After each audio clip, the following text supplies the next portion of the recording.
Hey, welcome to day 8 of 31 days of essential oils. My name is Tammy.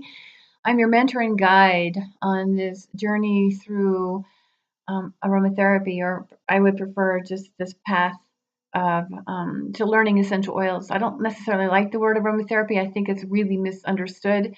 Although I am internationally certified as a master clinical aromatherapist, I just don't like that term. And so what you get here is over 30 years of practice, study, and application, as well as modification, because what we are being told in books and on websites is not necessarily accurate in the sense that it's not 100% predictable for everyone.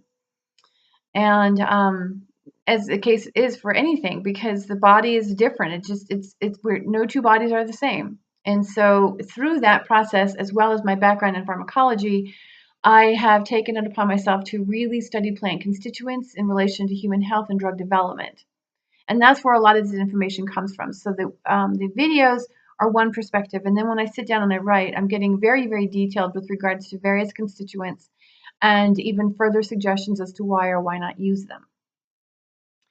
Um, just beware or be warned that natural does not mean safe.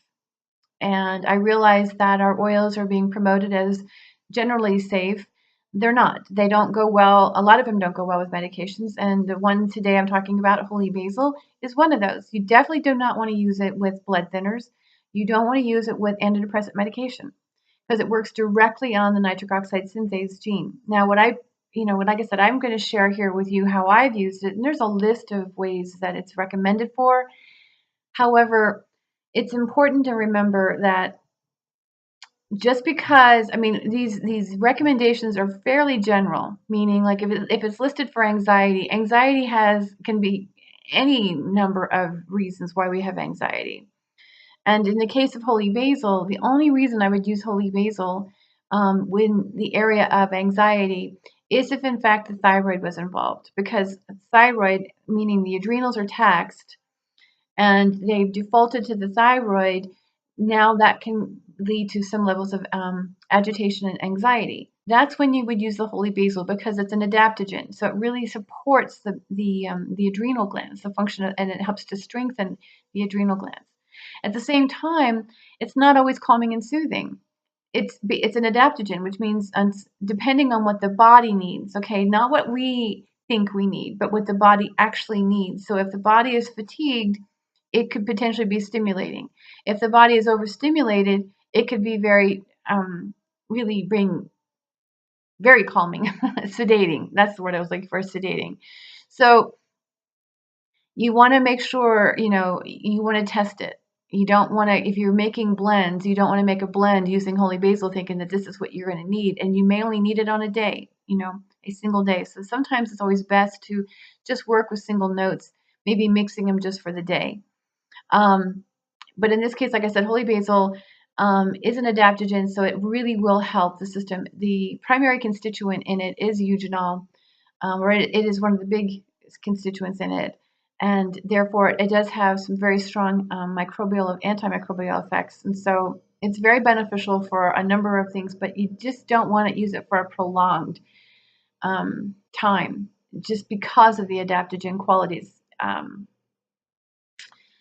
It's interestingly enough, last week I kept saying, I love this oil, I love this oil. I'm not a really big fan of holy basil. I don't know if it's because I don't like the smell of eugenol.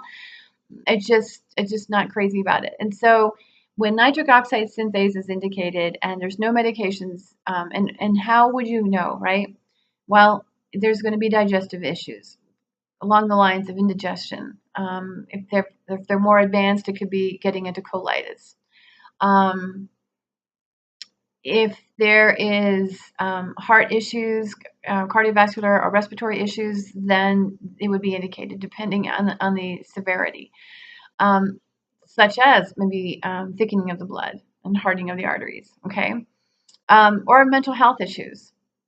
But there again, the medications that we would be using, if they've advanced that far, meaning the conditions, if the conditions that had advanced that far, then you wouldn't be using holy basil. I would just keep it around truthfully for as needed. I would not use it. I do not recommend it to go into a blend that you use on a regular basis. I would keep it as an as needed. For instance, if you have an experience of UTI or cystitis, or you there's a potential for an overgrowth of candida, maybe blending some holy basil with a little bit of palmarosa would make a difference for you. But again, you just want to use it on an as needed basis. So if there's, let's say, for instance, um, vaginal yeast infection, great oil to use in the bath. And then you're done, just that one time. So again, I have no idea why I selected this oil for today, other than the fact it came to mind, and maybe it's because I needed to let people know that not every oil is it's not to be used all the time. I mean, there's some oils that I say yes, get some and use them, use them as often as you can. In this case, I say holy basil really is one that if you have it around, that's great. Just don't use it on a regular basis. Not necessarily once in a blue moon like star anise, but just from time to time. Maybe once a month. If you're again not taking any medications, and it's just kind of nice to help this system to adapt, because let's keep in mind it is stressed, right?